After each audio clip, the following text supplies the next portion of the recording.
It's every parent's dream to see their child succeed in school and go off to college on a scholarship. For some kids, the pressure of this dream can become almost unbearable. But few could ever imagine that that pressure could lead to murder. For the Powell family, this dream of college turned into a nightmare when a phone call revealed the secrets their daughter had been hiding and turned their peaceful family home into a bloodbath. Secrets, lies, and a killing witnessed over the phone. This is the story of the tragic death of Brenda Powell. Just unbelievable. Brenda K. Powell had lived in the picturesque city of Akron, Ohio peacefully since her teens. After graduating from the University of Akron, she went on to work as a child life specialist in the hematology-oncology unit at the local children's hospital for the next 28 years. Selflessly dedicated, her obituary describes her as devoted unconditionally to the family she worked with and her own family alike. She founded the hospital's teen oncology program and always made time for her husband and children. Yet the life of this caring wife and mother was soon to be tragically cut short by none other than her own daughter. Sydney Powell, Brenda's teenage daughter, was described as a great student when she attended St. Vincent St. Mary High School in Akron. She played soccer and 1 year of lacrosse. She had great grades and a high grade point average. Her parents, Brenda and Steve, were very proud. When the time came for Sydney to go to college, together they selected Mount Union University because of its small campus, and also because Sydney wanted to be close to home. Its Alliance, Ohio campus was only an hour away from her parents' house. She won a presidential scholarship that included a tuition break, relieving some of the pressure of private school upon her parents, and started at college in the fall of 2018. She came home for breaks and kept in touch with her mother. Sydney and Brenda's close relationship was noted by those around them. Brenda was Sydney's best friend. The family trusted each other. They used the Life 360 app, which allowed its users to track the other's whereabouts at all times. How then did this close family unit fracture? Sydney had a track record of success. Having done so well in high school and having earned herself a scholarship, her parents had no cause to be concerned about her grades. Mount Union had an app they could use to review Sydney's progress at college, but they rarely used it. They did not want to invade Sydney's privacy by checking up on her without good reason. She didn't share any details of her performance at school, not even when she came home for the summer in 2019. Sydney took a summer job with the Akron Rubber Ducks, the local baseball team, working in the kids zone. She went back to campus that fall without sharing a word of the troubles she was facing or the troubles yet to come. Sydney came home again for the winter break, spending a cozy Christmas and New Year's at home with her family in Akron, as though nothing had gone wrong. In January 2020, she went back to Mount Union, but this time there was a problem. In December 2019, Sydney had become unenrolled. In the fall semester, she had failed 3 out of her 4 classes. As a result, Sydney received written notice of expulsion. Ms. Gaffney, if you can take a look at that and let me know if you recognize what it is.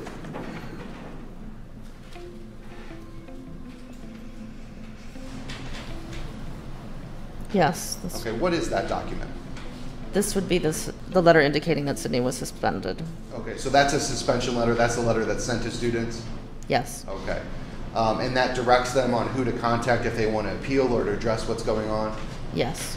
Okay. And Ms. Gaffney, who is that letter specifically to? This is to Sydney. Now, you mentioned that this letter of suspension is sent via certified mail.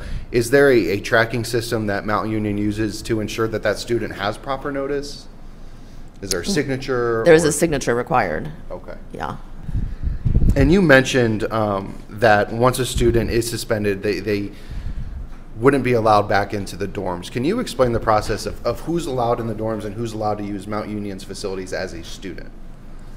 So to live on campus, you have to be enrolled as a full-time student. And part of that suspension, that student will lose access to all of those availabilities. Yes. Okay.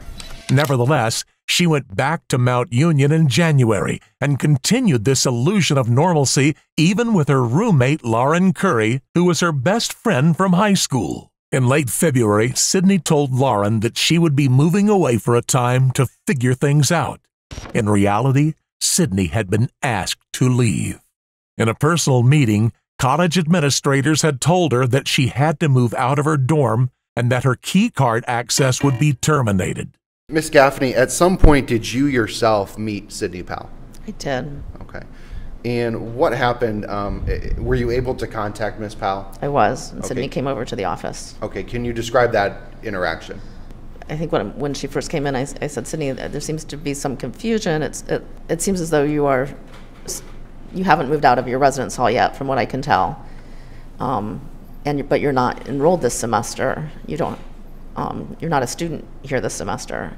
And at first she replied to me that, oh, I am, but I'm still a student here. And that's when I actually addressed the fact that the suspension, I said, Sydney, you received a suspension letter that you signed for.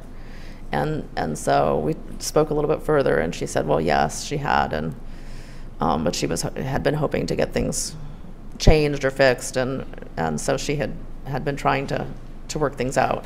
So she did acknowledge that she knew about her suspension. She did acknowledge then that she knew she was suspended. When the administrators offered to call her parents to explain the situation, difficult it can be, she was adamant that she had already told them what was happening. The idea of the college contacting her parents directly about her own failure was visibly distressing. After having been a success in high school, she couldn't bear to disappoint them. Far from figuring things out, she spent late February paying cash for hotel rooms to maintain the illusion to her friends and to her parents that she hadn't been kicked out of college. Her parents initially suspected nothing. Sydney went to great lengths to disguise her academic situation, which was worsening by the minute. On February 25, 2020, Brenda texted Sydney asking, "Why do I always feel like you're scamming me? Just remember, you need to keep the grades to keep your scholarship." Sydney responded, "My grades are good, thank you very much." By this point, she'd been evicted from her dorm. But Brenda's momentary suspicion was not enough to see through Sydney's lies. The only clue was the college online portal.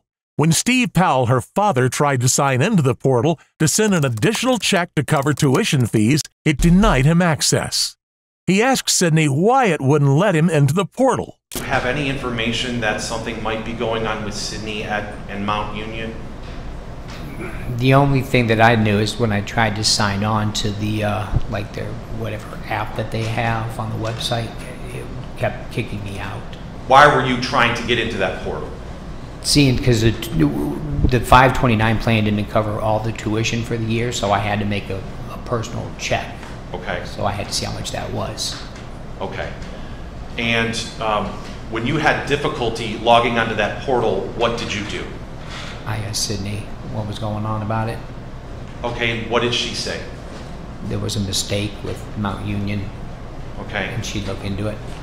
Okay, and at that point you had no reason not to trust Correct. what she's telling you? Correct. Steve had no reason not to believe her. She had always been a trustworthy child with a history of academic success. No one could have expected what would happen next. On March 3, 2020, Steve received a call at work from Mount Union. Officials at the college had to speak to him as a matter of urgency. They informed him that Sydney was no longer enrolled at the college. When he asked how long this had been the case, all they said was, "You'd have to ask her." I believe Mount Union called me. They called me, and the conversation was that Sydney wasn't enrolled anymore. And then I asked for how long, and they said, "You have to ask her." Okay. And I'm sure that came as a shock to you? Yes. And again, they said you have to ask. I know it sounds cold, but they're saying you have to ask her because they can't give you any more information, right? That was my assumption. Steve checked the Life 360 app to find Sydney was at home. Shocked by the news that she'd been lying about her performance in college while he had been writing checks to pay for it, Steve left work to confront her. What prompted you to go home, to leave work and go home? because I saw on the app she was home, which I thought was a little bit early. Okay. The 360 life. The 360 app showed that she was home? Yes.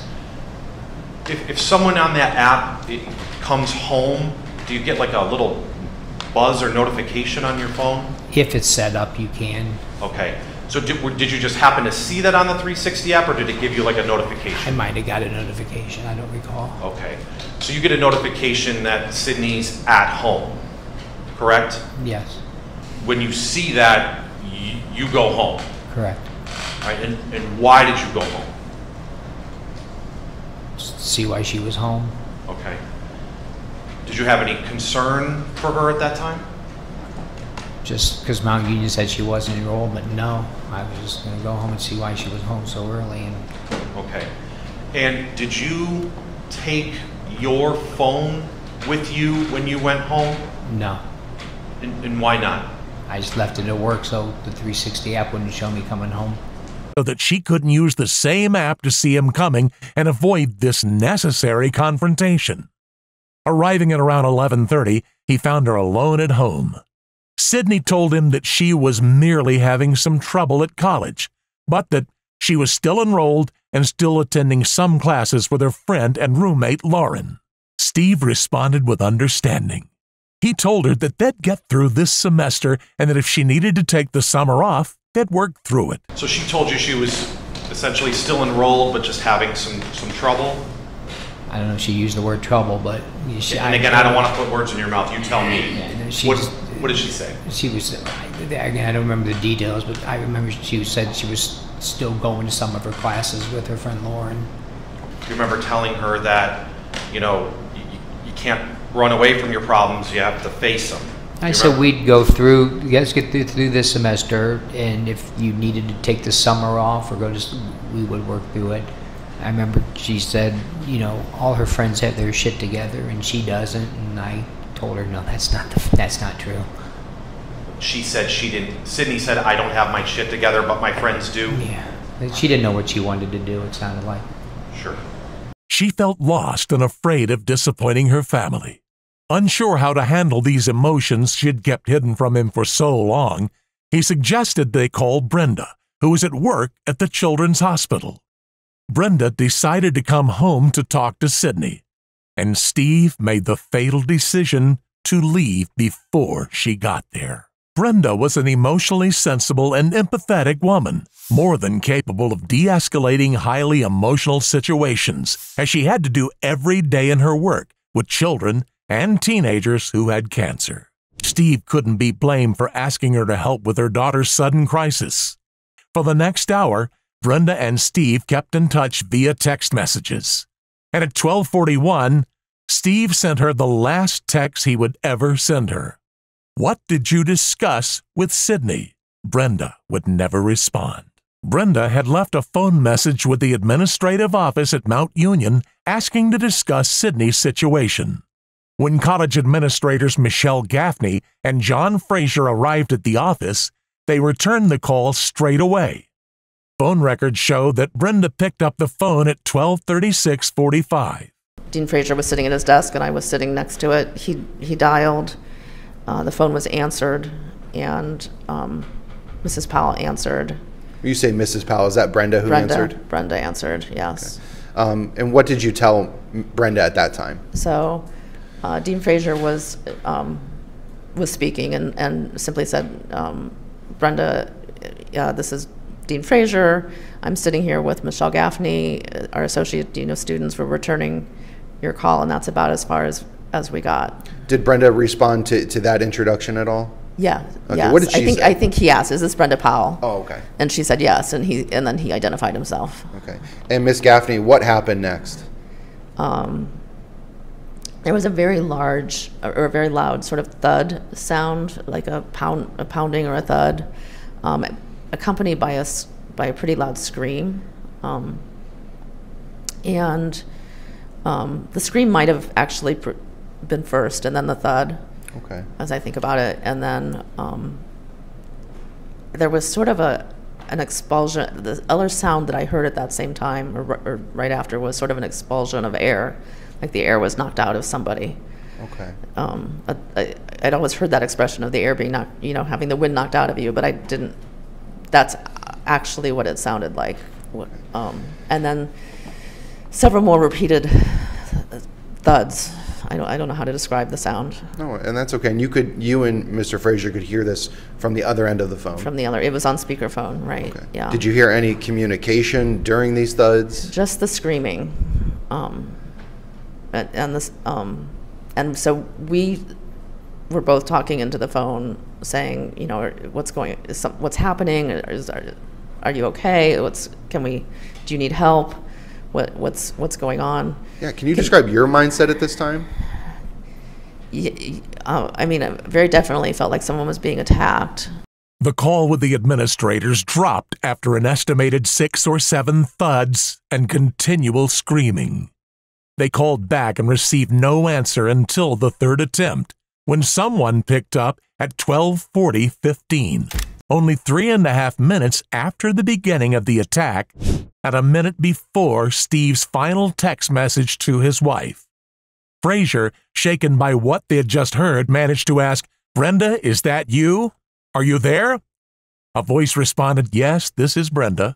But the voice was not Brenda. The voice was that of Sydney Powell.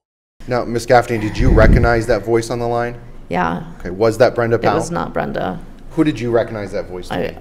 I was sure it was Sydney. Both Dean Frazier and I looked at each other and sort of shook our heads at each other and said, that's not Brenda.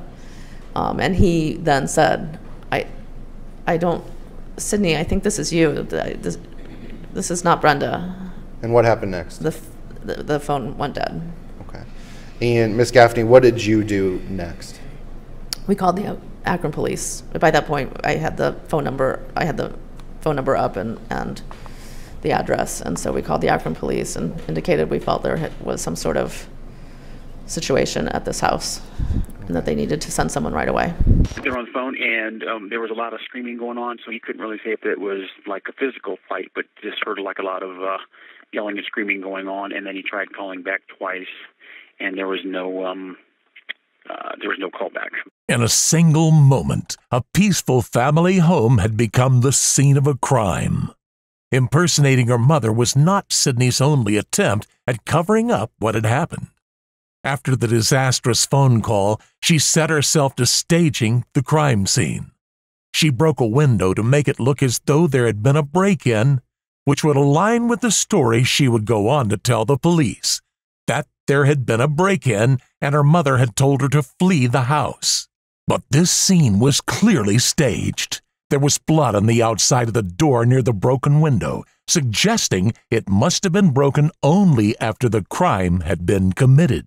After murdering her mother, she coldly and callously took steps to cover up her own guilt. At 12:51, Steve Powell received a call from a detective friend who had heard that police units were being dispatched to the Powell home. Steve immediately phoned his house and spoke to Sydney, who became hysterical when she heard that police were on their way and repeated the break-in story. Steve could only wait helpless at work as his family life broke apart at home. The police initially found Sydney hysterical. This hysteria soon evaporated, however, and she became catatonic, lying on the ground in the fetal position as the enormity of what she had done began to sink in. There was a cast-iron skillet on the floor in the master bedroom, alongside a bloodied steak knife. These implements of an ordinary domestic household, no doubt used by Brenda herself to cook family meals, had been weaponized against her. As the police examined the scene, the series of events only glimpsed by Steve and the college administrators over the phone became horribly clear. The forensic pathologist concluded that Brenda Powell had died as a result of multiple blunt and sharp force injuries. Sydney had hit her mother multiple times over the head with the heavy cast-iron skillet. She then fetched a steak knife and in a frenzy stabbed her mother repeatedly in the neck at least 23 times. Cuts and bruising to Brenda's face, arms, and hands suggest that she had attempted to defend herself from Sydney. Sydney, her beloved daughter, whose academic failures and emotional turmoil had until now been kept a secret. The revelation of this secret led to Sydney's eruption and Brenda's tragic death. No one denies that Sydney killed her mother. At trial, however, her attorneys contended that the attack had occurred in the middle of a psychotic break, meaning she could not comprehend that her actions were wrong. As evidence, they pointed to her catatonic state after the killing. They also suggested that her continued denial of her own reality, that she'd been kicked out of college, was in fact evidence of schizophrenia, and brought in 3 psychological experts to testify to this fact. Sydney had told one of them that she did not remember the attack at all. Her last memory of her mother, she said, was of sitting on the couch with her mother as she comforted Sydney. Sydney then got up and went into the basement. She said she did not remember anything further until the hospital after the attack. The prosecution pointed to Sydney's methodical staging of the scene as evidence of her mental fitness at the time. They called a further clinical psychologist as a rebuttal witness who testified that she had diagnosed Sydney with borderline personality traits and unspecified anxiety disorder. The psychologist concluded that Sydney was malingering, feigning mental unfitness in order to pervert the course of justice. Ultimately, the jury agreed. On September 20th, 2023, Sydney Powell was found guilty on all counts: purposeful murder, felony murder, felonious assault, and tampering with evidence. She murdered her mother and attempted to cover it up. On September 28, 2023, Sydney Powell was sentenced to 15 years to life in prison. She will be 38 years old by the time she is eligible for parole. Ms. Powell, is there anything you want to say to me at this time? All right. Thank you very much. First of all, to the victims, to the family and friends, I am terribly sorry for your loss here. I cannot imagine what you have been through. I have received and read all of the letters that have been sent to me. I have considered the evidence that was brought into evidence at the trial, the statements of counsel, and all of the information that is before me at this time. Based upon the facts and circumstances of this case and in consideration of the relevant sentencing factors, including seriousness and recidivism, and applying the minimum sanction that the court has determined will protect the public and punish the offender without imposing an unnecessary burden on state and local resources, the court imposes the following sentence. On count 1, ma'am, I sentence you to an indefinite sentence of 15 years to life in the Ohio Department of Corrections. On count 4 of the indictment, I sentence you to 3 years in the Ohio Department of Corrections. Those 2 sentences to be run concurrent with and not consecutive to each other. Ma'am, understand that you have a right to appeal this decision, and that notice of appeal must be filed within 30 days of the sentencing judgment entry. Your attorney has indicated to me that you are without funds to hire an attorney to represent you for appeal. Is that correct? And you wish for me to appoint counsel to represent you? Yes, sir. All right. I will do that, and we will try and get that done before you leave the Summit County Jail. Ma'am, I will not fine you. I will not assess you court costs in this matter. Good luck to you, Ms. Powell. Thank you. We're adjourned. In Sydney's efforts to conceal her own academic failures and her paranoid fear of disappointing her parents, Sydney only derailed her life further and caused an unimaginable tragedy that ripped her family apart. What are your thoughts on this tragic story? Do you believe Sydney's fate was justice? Let us know your thoughts in the comments below. At The Decoder, we gather evidence from reliable sources to bring you the truth about true crime. Your support is what keeps us going, so make sure you hit the like and subscribe buttons on your way out. And also, don't forget to click the notification bell to not miss any of our uploads. Until next time, stay safe and take care, and we'll see you soon on The Decoder.